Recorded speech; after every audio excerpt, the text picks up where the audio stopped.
Os anos 90 foram dominados por criaturas gigantes, principalmente as vindas de um certo parque. Enquanto a febre dos dinossauros, com Jurassic Park sendo o paciente zero, dominou a infância de muitos, enquanto muitos queriam usar um chapéu e blusa azul por causa do lendário Alan Grant, eu queria fazer o mesmo por causa de Earl Bassett. Gotcha! Whoa, whoa! Whoa, boy, whoa! Whoa! Damn it! E enquanto todo mundo achava Jurassic Park o melhor filme de monstros dos anos 90, eu sempre achei que O Ataque dos Vermes Malditos era claramente o vencedor. Eu nunca fui uma criança normal. Sim, Jurassic Park é fácil uma das maiores obras cinematográficas da história, mas eu acredito que O Ataque dos Vermes Malditos não está assim tão longe de também ser uma. Eu já falei por aqui sobre como ele é facilmente um dos filmes mais inteligentes de sua década, e de todas as outras. E para ser sincero, com um roteiro genuinamente impecável. Um vídeo que parece que vocês gostaram. Dandy. Mas esse é apenas o comecinho, a primeira parte de uma franquia de 7 filmes. Uns que eu amo, outros que eu definitivamente queimaria com lança-chamas. I prefer we keep this to ourselves. Já que nenhuma das sequências tem conteúdo suficiente para um ensaio de 25 minutos como o primeiro, é hora de revisitarmos toda essa franquia. Sim, toda ela. Porque assim eu consigo um vídeo completo. Eu faço o que posso com aquilo que eu tenho. E não, eu não quero recontar toda a história da saga aqui. O Pi e o I já fizeram isso bem melhor e mais engraçado do que eu consigo. Eu estou aqui para estudar o que aconteceu com o Ataque dos Vermes Malditos e como, até o final, pelo menos o final da franquia com os criadores originais, tivemos uma sequência de filmes que enfrentaram grandes desafios, falta de dinheiro, pressão dos estúdios, condições adversas e ainda assim se mantiveram criativos, energizados e, mais importante de tudo, com uma equipe unida como uma família. Uma franquia feita com amor até os últimos segundos, com alguns dos mais impressionantes efeitos práticos de todos os tempos, algumas das criaturas mais legais da ficção científica e, claro, um dos maiores heróis do gênero. Damn right I am. Hoje vamos falar sobre uma franquia que sempre foi fascinante pra mim, uma das minhas favoritas, e que eu sempre achei que era por causa da nostalgia, mas quanto mais eu reassisto, mais eu encontro motivos para amar esses filmes.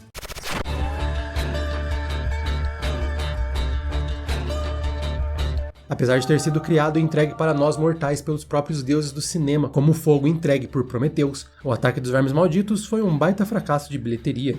É um filme sobre vermes gigantes debaixo da terra. Kevin Bacon só fez ele porque achava que a sua carreira estava no fim, e estava aceitando qualquer coisa. Ele odiou fazer parte desse filme, mesmo dando o seu melhor como Valentine. Can't believe I'm doing a fucking movie about underground worms. Mas felizmente esse não foi o fim da história. Coming on videocassette. They say there's nothing new under the sun, but under the ground. Com o sucesso cada vez maior dos VHS, O Ataque dos Vermes Malditos ganhou uma segunda chance. Uma chance que ele não desperdiçou. Ele foi um grande sucesso de venda e principalmente de aluguel nas locadoras, conseguindo recuperar o seu orçamento alguns anos depois. Mesmo tardio, o seu sucesso garantiu uma sequência. Um filme para o cinema, com 6 milhões a mais no orçamento, com roteiro de S.S. Wilson e Brent Maddock. Os roteiristas do original, com Nancy Roberts voltando na produção, sem contar a volta de Fred Ward e Bacon. Tudo estava no caminho certo. O problema é que esqueceram de perguntar antes se o Kevin Bacon faria parte do 2. E a resposta dele foi... I'm not gonna do Tremors 2. Tremors 1 was a bomb. E isso fez a Universal mudar um pouco os planos, e do nada, Maddock e Wilson tinham em mãos um projeto com 1/4 do orçamento prometido, e com lançamento direto para o mercado de vídeo doméstico. I feel I was denied critical, need to know information. E sabe o que eles fizeram com essas mudanças? Eles não desistiram. Na verdade, eles dobraram a aposta.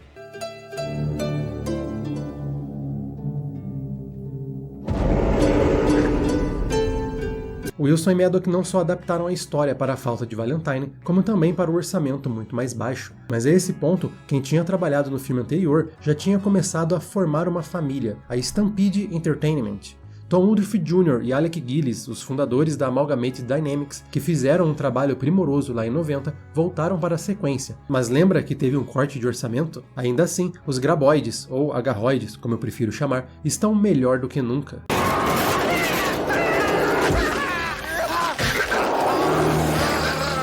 Gillis e Woodruff aceitaram um corte no pagamento para poder trabalhar na sequência, e mesmo trabalhando nos efeitos de Jumanji e Mortal Kombat, eles usavam as horas vagas para trabalhar nos efeitos dos agarroides. Há quem diga que eles não só receberam menos, mas perderam dinheiro para poder fazer os efeitos. Mas isso não afetou o resultado final. O Ataque dos Vermes Malditos 2 tem efeitos fantásticos para suas criaturas, incluindo um agarroide completo. Bom, quase em toda a sua glória, completamente feito à mão. É uma das belezas da natureza. Todas as técnicas desenvolvidas para o primeiro foram aprimoradas para o segundo, permitindo que os agarroides se tornassem ainda mais fluidos e dinâmicos, podendo engolir um ator inteiro em um único take, sem a necessidade de nenhum toque digital. Sem contar os Shriekers, com não só um design memorável, mas alguns dos melhores efeitos práticos daquele período, principalmente quando eles morrem.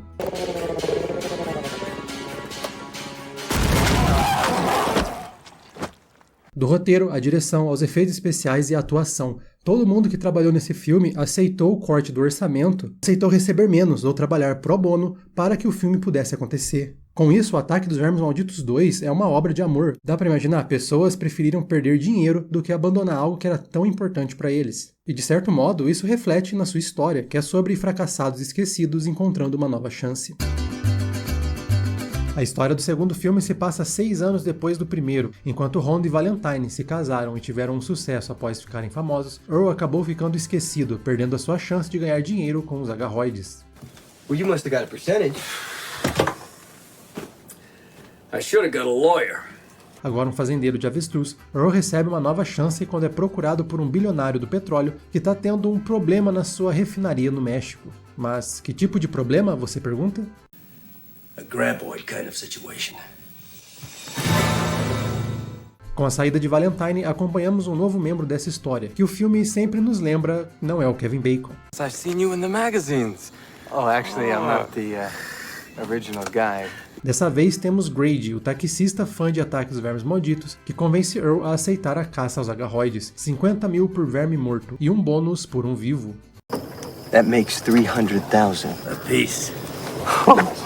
E tal como Aliens do Resgate, sim, eu tô fazendo essa comparação, tal como Aliens do Resgate, o Ataque dos Vermes Malditos 2 não comete o mesmo erro que centenas de sequências cometem, simplesmente repetir o primeiro. E sim, há várias homenagens ao antecessor e uma explicação do que são as criaturas, sendo elas pré-cambrianas, possivelmente a forma de vida mais antiga do planeta. So they're from Earth, right? Yeah. Damn. Always thought they're from outer space. Mas o que o segundo realmente faz de certo é aumentar a escala do ataque. No primeiro vídeo eu falei como o filme de 1990 tem uma estrutura única de estar sempre escalando o que sabemos sobre os vermes e os perigos que os protagonistas passam. Wilson e Maddock pegaram essa parte do roteiro e desenvolveram a sequência com essa ideia, sempre aumentando a tensão ao não nos deixar saber tudo o que devemos saber. Primeiro aprendemos que o número de agarroides é bem maior que o anterior, um número tão grande que eles precisam de uma ajuda bem especial. Ain't no graboid. Something more dangerous. Burt Gummer, o sobrevivencialista do primeiro, responsável por uma das mais marcantes frases do filme anterior e que, não agora, mas em breve, se tornaria uma lenda cinematográfica. Apaixonado por armas, Burt é a escolha perfeita para enfrentar as criaturas gigantes. E os três, usando criatividade e uma série de estratégias envolvendo carros de controle remoto, dinamites e um pouquinho de C4, conseguem caçar um por um dos agarroides. 4 pounds of C4 may be a little excessive. É aí que temos novamente a falsa sensação de que sabemos o que está acontecendo, e ela logo é subvertida, com o próximo passo da evolução. Após encontrar um agarroide doente, Earl e Grady esperam transporte para levar o bicho vivo e ganhar uma boa grana, mas logo parece que algo sai de dentro dele. Algo capaz de causar um grande estrago enquanto homenageia Jurassic Park. It's a whole new ball game. A whole new goddamn ball game. E é aí que somos introduzidos aos terríveis, apavorantes Jesus, how big is this thing? Shriekers. Criaturinhas que nascem de dentro dos agarroides, e como já vimos no primeiro, eles são tão inteligentes quanto os grandões, desativando até mesmo antenas de comunicação e destruindo motores dos veículos para prender as suas vítimas. E de novo, fazendo uma comparação com Aliens o Resgate, o Ataque dos Vermes Malditos 2 não tem medo em mudar completamente o que achávamos que sabíamos sobre os agarroides. Subverter completamente as nossas expectativas, tornando tudo muito mais animador, muito mais emocionante. Até mesmo subvertendo ideias que ele parece colocar, como os próprios Shriekers, que diferente dos agarroides, não são necessariamente inteligentes. Na verdade, eles são bem burrinhos, apenas mastigando qualquer coisa que emite calor. Mas não se engane, mesmo burrinhos, eles conseguem dar muito trabalho até para Burt. I am completely out of ammo. That's never happened to me before. O interessante aqui é como, mesmo tendo um orçamento minúsculo, eles decidiram fazer uma criatura completamente diferente em vez de só reutilizar o que já estava feito. Eles não tiveram medo em apostar em uma nova fórmula. Os Shriekers exigiram bastante da Amalgamated, tendo que criar um novo design e novos efeitos práticos para animatrônicos para que tudo funcionasse. E mesmo ganhando pouco, eles adoraram fazer esses efeitos. Mas também era necessário um pouco mais, e aí que entra Phil Tippett, mestre do stop motion, mas mais conhecido como supervisor de animação digital em Jurassic Park, e eventualmente um mestre do CGI, entregando o ainda surpreendente efeito digital dos insectoides de Tropas Estelares. E, ok, claro, os Shriekers não chegam nem perto dos efeitos digitais de Jurassic Park ou de Tropas Estelares, mas vale lembrar o quanto não só o orçamento previsto foi cortado, como ele foi uma bola curva que os produtores não estavam preparados para receber. É quase um milagre o nível de dedicação para termos, mesmo que um efeito falho, mas que acrescenta demais a toda a franquia, principalmente quando seria mais fácil descartar todas as ideias novas e estagnar essa saga nas mesmas fórmulas, tentando repetir o passado. E é isso que eu sempre amei no segundo filme, algo que com certeza vem do primeiro, mas é bem evidente aqui. Toda a adversidade foi enfrentada com criatividade. Tudo o que você precisa para uma cena memorável bem feita é uma .50 BMG Grizzly tiro único, uma mão não tão bem escondida assim com o martelo e pronto. You smoked his ass. Doing what I can with what I got. Esse sempre foi um filme que me inspirou, porque a forma que ele usa o pouco que tem para até mesmo incorporar nas suas piadas é inspirador. Eu não faço ideia do que eles teriam feito com 17 milhões, considerando o pequeno milagre que fizeram com apenas 4 e a quantidade de esforço colocado por trás de cada detalhe. Como, por exemplo, eles não tinham como fazer uma explosão real para o final do filme, então eles criaram uma maquete hiperrealista e usaram uma câmera de alto FPS para dar a sensação de uma mega explosão.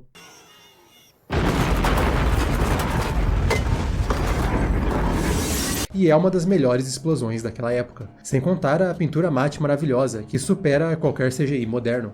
Realmente eles fizeram o que podiam com aquilo que tinham. Não é um filme pioneiro em nada, ou revolucionário, a não ser talvez ter dado a oportunidade de duas das maiores lendas dos efeitos especiais tentarem ideias novas e aprimorarem suas habilidades. Mas é um monumento da arte feita por amor. Não há preguiça por trás dele. Basta ver como esse filme C, direto para VHS, tem uma excelente cena contínua para mostrar os efeitos de um único tiro. Eu acho que é por isso que esse é um filme tão charmoso, que conquistou tantos, como eu, nas suas reprises do cinema em casa. Podíamos até não saber de toda a história por trás da produção, mas é possível sentir o cuidado com a obra em cada uma das cenas. É um trabalho de amor, do que vemos em tela até o que não vemos. Além de todo o esforço nos efeitos práticos que estavam começando a sair de moda e nos efeitos digitais que estavam começando a entrar em moda, em meio aos mistérios dos agarroides, a sua biologia explicada, um roteiro tão bem equilibrado e amarrado quanto o primeiro, temos também uma bela história, talvez uma história mais bela do que a original. O Ataque dos Vermes Malditos é bem simples, é uma história sobre pessoas boas se unindo contra uma grande ameaça, e de certo modo esse será o tema de toda a era Stampede dos filmes. Mas o 2 introduz outros elementos que talvez sejam bem pessoais para Maddox e Wilson, especialmente a jornada de Earl. Earl é uma pessoa que desistiu de tentar se reerguer porque a sua grande chance já passou. Não à toa, ele mantém um lembrete na sua parede. This October 1974. Yeah, she's there to remind me not to keep chasing after things I'm never gonna get. Earl, de certo modo, representa Maddox e Wilson, todo mundo por trás do primeiro filme perdendo a sua grande chance. Mas o que essas pessoas fizeram, e Earl aprende a fazer, é que você nunca sabe quando vem a próxima chance. Talvez não tão grande assim, mas é importante se agarrar a todas elas. Você nunca sabe quando o melhor da sua vida vai chegar, mesmo que você não ache que um dia vai alcançá-la. I was I was even a playmate once.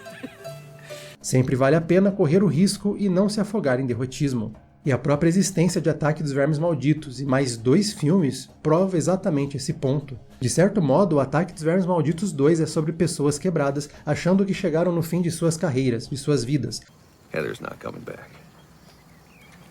I drive a taxi, I live in a crappy apartment, I watch too much TV, etc, etc. Mas mudando a sua perspectiva ao se unirem para enfrentar algo maior. É sobre ver o melhor mesmo quando achamos estar passando pelo pior. Seja o fracasso, seja vermes de 9 metros e os seus filhotes barrigudinhos. Maddox Wilson e Nancy Roberts não desistiram depois do primeiro fracasso. Como acabamos de ver, eles lutaram com o que tinham para tentar mais uma vez. E depois disso, mais 2. E o que faz muito disso tudo funcionar é justamente a atuação de Fred Ward.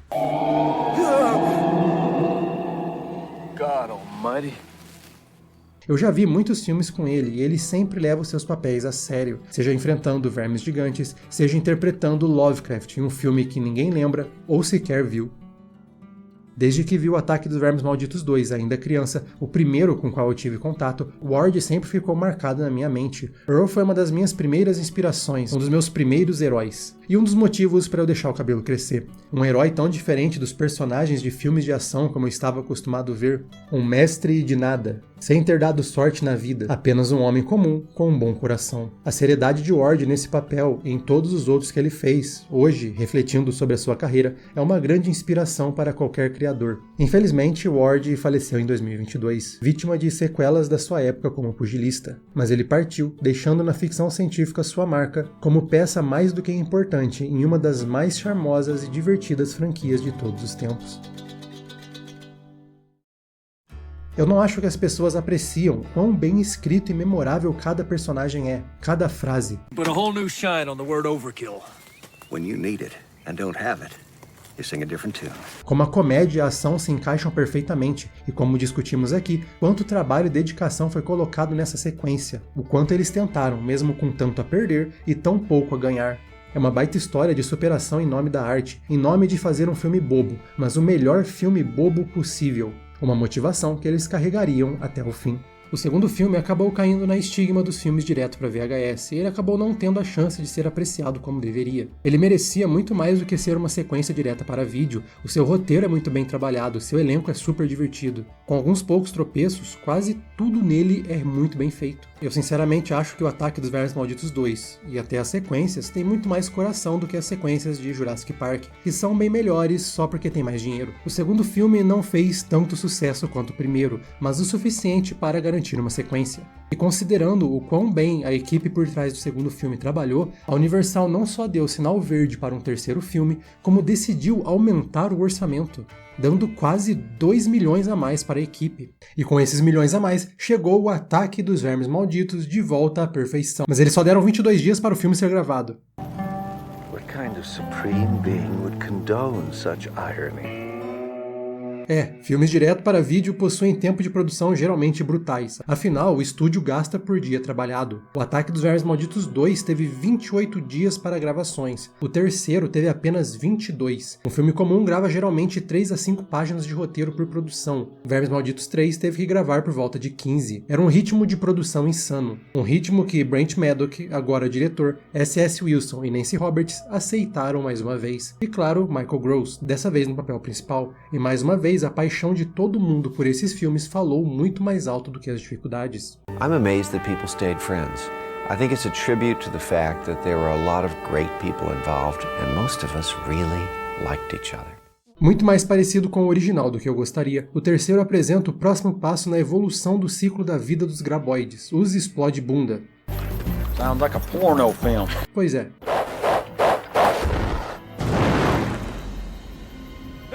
Com isso, temos um ciclo de evolução completo. Uma garroide se alimenta até dar à luz a 3 Shriekers, que são praticamente bebês, mas ao contrário dos maiores, eles são capazes de enxergar com visão térmica, apesar de serem surdos. Cada Shrieker come para ter energia e massa para conseguir se duplicar, e assim eles se replicam exponencialmente. E quando eles amadurecem, eles fazem a metamorfose para sua versão voadora, deixando para trás apenas a pele. Os S-Blasters voam então para todas as direções e botam ovos de agarroides e o ciclo se repete, colocando essa criatura como uma das maiores ameaças à nossa superioridade nesse planeta na ficção científica. Felizmente, a gente tem uma lenda do nosso lado. No! That's why we're at the top of the food chain.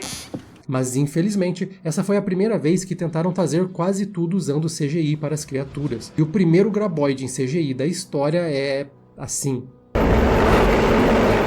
Pois é, não só o CGI da época era complicado, mas, como é de se esperar, a equipe por trás dos efeitos teve alguns probleminhas. Com a saída do estúdio de Tippett, a contratada da vez foi a Himani, que foi contratada para fazer mais ou menos 20 takes com criaturas em CGI. Mas quando eles receberam o corte final para a pós-produção, eles viram que para o filme ser salvo seria necessário, no mínimo, 100.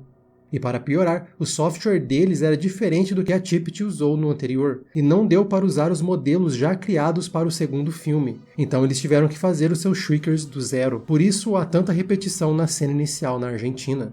E aqui a Himani poderia ter simplesmente deixado o filme morrer na pós-produção ao fazer só o que foi acordado. Mas incorporando o espírito de nunca desistir, eles decidiram trabalhar 5 vezes mais do que o que foram pagos para fazer. Provavelmente os piores efeitos da franquia? Sim, com certeza. Mas pelo que eles tiveram que fazer, dá para admirar o que acabou chegando no produto final.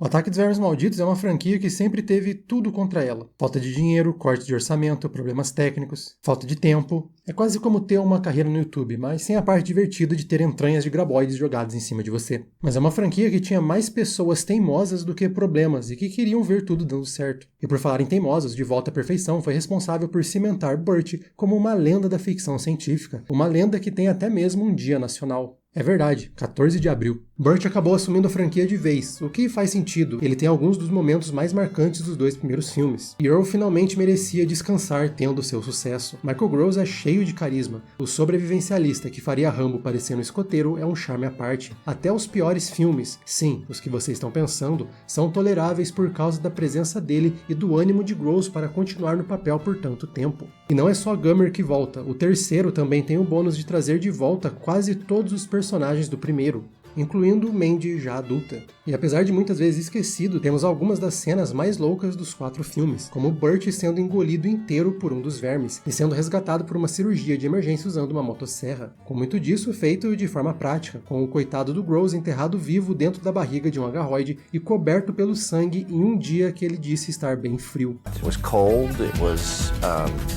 uncomfortable, I was buried in a hole, it was a little claustrophobic. Eu gosto de como eles mantêm certos aspectos dos filmes anteriores, tirando dos personagens, principalmente Burt, toda a sua capacidade de defesa e ataque, forçando eles a improvisarem, dessa vez fazendo canhões caseiros com alguns canos, combustível e um isqueiro. Lembrando que parte do que faz os filmes serem tão divertidos é a não confiança em excesso em armas de fogo, mas sim na criatividade de cada um dos personagens. O terceiro é o meu menos favorito dos da Stampede. Foi a primeira vez que o roteiro saiu das mãos de Wilson e Maddock, e por isso ele não tem um equilíbrio tão delicado entre ação, comédia e suspense que os anteriores têm. E os efeitos digitais realmente atrapalham os S-Blasters a serem tão memoráveis quanto as outras partes da evolução dos agarroides, a não ser pelo nome absurdo. Mas tal como o 2, ele também é uma grande prova da resiliência das pessoas envolvidas no projeto, e ele mantém parte do charme. Há uma boa mudança nas ameaças à Perfection, não apenas o El Blanco, um agarroide albino que não dá a luz a Shriekers, mas também o governo e a sua burocracia, que quer estudar e proteger as criaturas e por isso quer tirar os moradores de suas casas. E também Melvin, o xarope do primeiro filme, que agora é um empreendedor babaca que quer gentrificar a cidade e passar por cima da sua história a troco de lucro. E mais uma vez, as pessoas dali têm que se unir contra tudo que ameaça a sua comunidade. E Burt,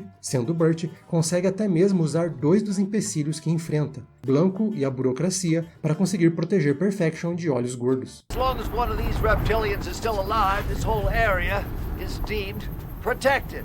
E apesar de seus muitos defeitos, esse filme me acertou com algo que veio de repente, algo que me fez entender o que diferencia o Ataque dos Vermes Malditos de outras franquias, porque sempre que eu a revisito eu não consigo escapar do seu charme, porque é uma franquia tão emocionante e que no fim sempre me parece ter uma mensagem tão motivadora. Mas eu não vou falar o que é. Ok, eu vou, mas não agora. Se você quer essa informação crítica e necessária, continue um pouco com a gente, e a gente ainda precisa falar um pouco sobre o 4º filme. O Ataque dos Vermes Malditos 3 foi uma conclusão para os filmes. Wilson e Maddock achavam que ao concluir o ciclo de vida dos agarroides, acabava também o ciclo dos filmes. Mas a Universal queria mais um, e basicamente falou para eles, a gente faz com vocês ou sem vocês. Então, para não deixar a franquia que eles criaram e amavam tanto na mão de outra pessoa, eles decidiram fazer o quarto, mas com uma ideia completamente radical. Mas não deve ter muito o que falar sobre eles. Não é como se o quarto filme, que ninguém queria fazer, fosse, sei lá, ter os melhores efeitos práticos de toda a franquia.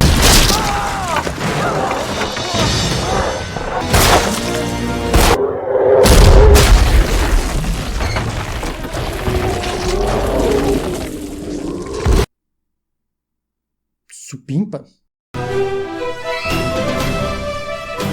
O Ataque dos Vermes Malditos 4, A Lenda Começa, é uma prequel que se passa no Velho Oeste, porque naquela época os produtores não tinham medo de tentar ideias malucas. Ainda com Nancy Roberts, Maddox e Wilson no comando de tudo, Wilson diretamente na direção mais uma vez, a terceira sequência seria mais um filme para VHS, com um orçamento tão baixo quanto os antecessores, e também um tempo apertado para as gravações. Dessa vez, a Amalgamated, que foi responsável pelos efeitos práticos até o terceiro, não estava envolvido no projeto. Então entrou a KNB, o estúdio de Greg Nicotero, cara que ajudou nos efeitos de Evil Dead 2, Um Drink no Inferno, vários filmes do Tarantino, os animatrônicos de Transformers e principalmente o responsável por 80% do sucesso de The Walking Dead, uma das maiores lendas da história dos efeitos práticos. Então o que acontece quando uma lenda dos efeitos herda o que foi desenvolvido por outras duas lendas? Bom, mágica.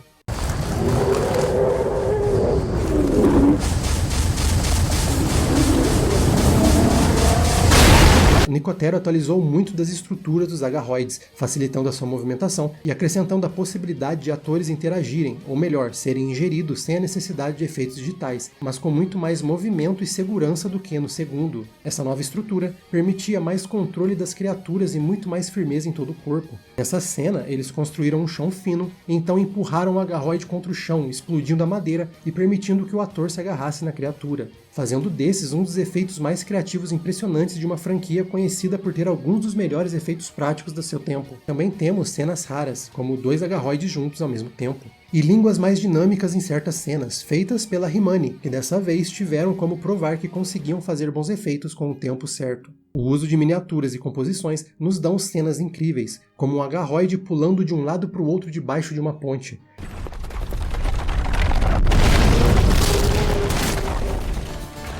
Dessa vez a história se passa no século anterior ao do primeiro filme, mostrando como a mina de prata de Perfection, aqui ainda chamada de Rejection, teve mortes estranhas por criaturas subterrâneas e foi obrigada a fechar, levando a cidade à falência. Então que o dono da mina chega para resolver tudo. I am he. Mas Hiram Gummer não é o que esperamos de um Gummer. I don't own a firearm.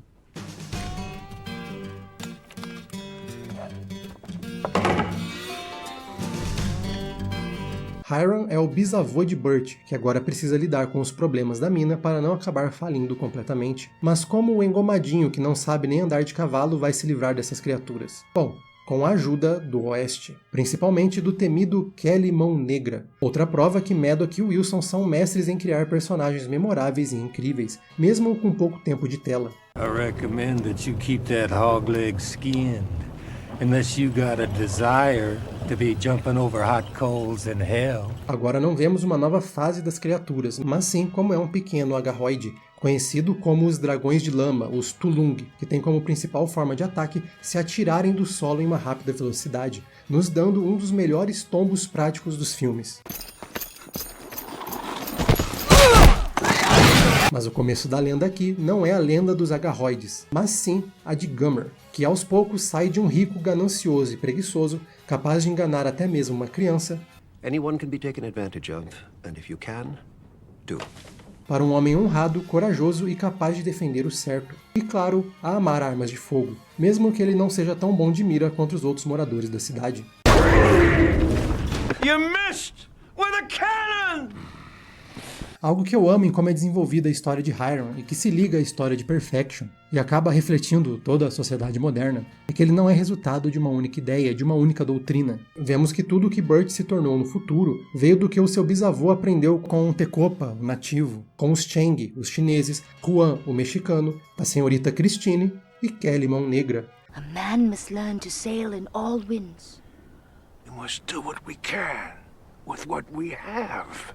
Tal como o mundo, principalmente a América, no contexto do filme, o Ataque dos Vermes Malditos 4 mostra, propositalmente, que tudo é uma construção conjunta. Toda a força que temos hoje, como pessoa ou como nação, vem da pluralidade que sempre existiu, principalmente nas fronteiras do Velho Oeste, o que por si só é uma grande subversão do faroeste como gênero, que tinha os índios, os mexicanos e, ora, os chineses como os grandes inimigos, já que por muito tempo eles eram considerados como inimigos do europeu, os Hirons da vida. É uma bela lição, sem precisar dar sermão sobre o que ele está tentando falar. E aí que vem aquilo que eu falei mais cedo. Qual é o grande charme de O Ataque dos Vermes Malditos? É algo que Michael Gross expressa muito bem em uma entrevista. As far as firearms go, have never turned a firearm on another human being.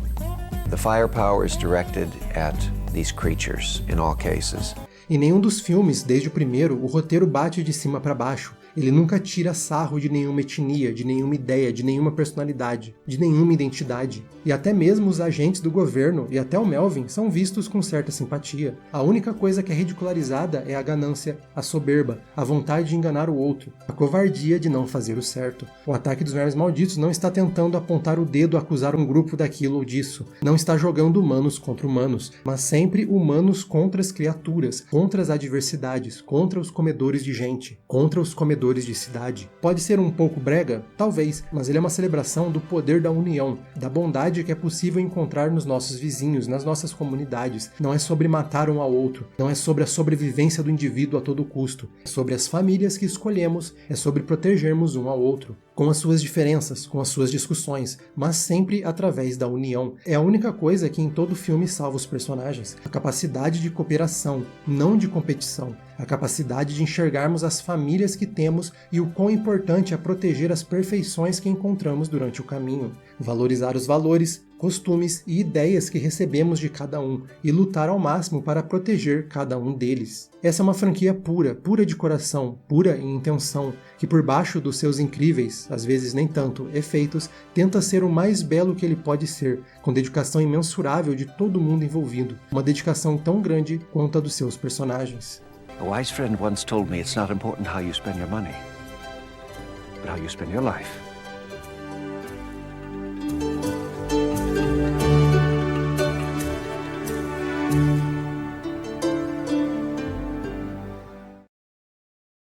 O Ataque dos Vermes Malditos é, querendo ou não, um produto de seu tempo. E jogado ao mercado de vídeo, a franquia não teve muita chance de ser um grande clássico, de ser reconhecido por um público geral, a não ser um círculo mais cult. Ou esquisito, você escolhe o termo. Com uma mudança de interesse no público e até mesmo no mercado de locadoras, a Universal perderia interesse em continuar com os filmes, com eles ficando dormente por 14 anos. Mas então eles decidiram trazer o Ataque dos Vermes Malditos de volta. Então, como a Universal tratou essa franquia, que já tinha 4 filmes, com pessoas fazendo o que podiam com quase nada e quase se tornando uma família no processo. Tirou completamente o controle criativo de seus criadores e deu na mão do incrível diretor de Um Tira no Jardim de Infância 2. Sim, esse filme existe. Também o diretor do mais que terrível Corrida Mortal Anarquia. E vocês sabem bem o que eu acho desse filme. O que ora era uma celebração da criatividade para avançar suas ideias, virou uma repetição, incluindo das mesmas cenas. O que antes era criatividade contra a diversidade, virou soluções preguiçosas e efeitos práticos de péssima qualidade. O que antes era uma franquia cheia de personalidade, agora é nada mais do que Jurassic Park com desconto. Ou então, uma cópia barata de Predador.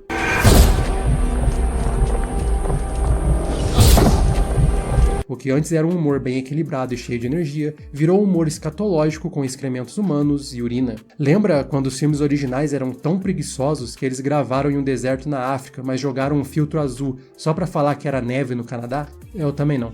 Pra ser justo, eu não odeio tudo que foi feito aqui. Os efeitos digitais dos agarroides são fantásticos. Essa versão dos monstros, tanto em execução quanto em design, são ótimas. E ver o que os efeitos de computador podem fazer para a movimentação deles é algo muito bom. Nesse quesito, esses filmes só têm positivos. Mas claro, Burt é sempre Burt.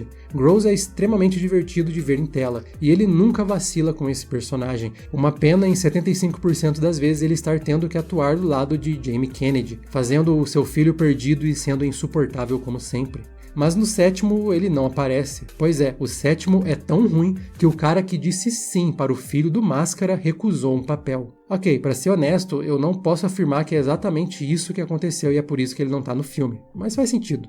Eu queria ter mais para falar deles, mas sinceramente é uma produção nada interessante. fazendo o que deviam com o pouco que sobrou. Houve tentativas de trazer a franquia de formas diferentes, como uma série da Sci-Fi com Kevin Bacon voltando como Valentine, mas o piloto nunca ganhou o sinal verde. Por enquanto, parece que a recepção negativa dos fãs aos últimos 3 filmes esfriou um pouco essa franquia. Mas quem sabe, os agarroides continuam por aí, em algum lugar, debaixo do chão. Talvez eles consigam voltar com a mesma glória de antes, talvez encontrando tanto amor quanto encontraram uma vez. Com isso, só me resta agradecer vocês que me acompanharam nessa aventura. Lembre-se, cuidado onde pisa e sempre façam o que podem com aquilo que têm.